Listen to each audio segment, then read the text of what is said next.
It was a warm summer evening in Paris, and the streets were alive with the sound of laughter and music.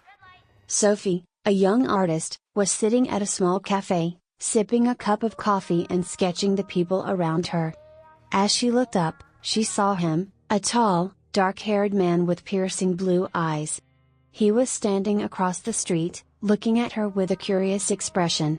Sophie felt a sudden jolt of electricity run through her body, and she quickly looked away, trying to compose herself. But she couldn't help sneaking glances at the mysterious stranger. He seemed to be watching her, too, and Sophie felt a sense of excitement and nervousness that she hadn't experienced in a long time.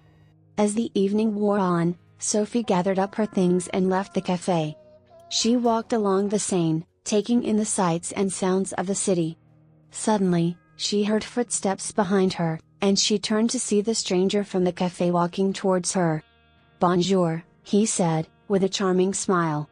"My name is Laurent. I saw you at the cafe earlier, and I couldn't help but notice that you were Sophie felt a blush rise to her cheeks as she introduced herself.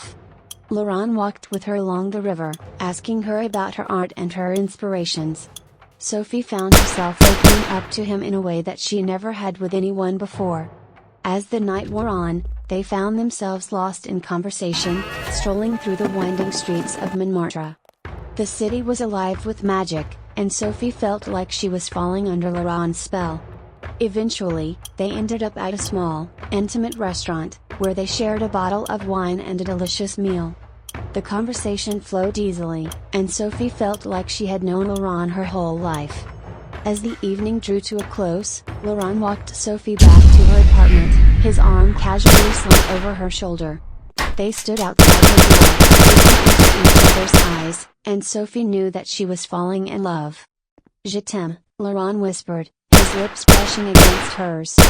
Sophie's heart skipped a beat as she realized that she felt the same way. "Je t'aime, too," she replied, her voice barely above a whisper. As they shared their first kiss under the stars, Sophie knew that she had found her soulmate in Laurent.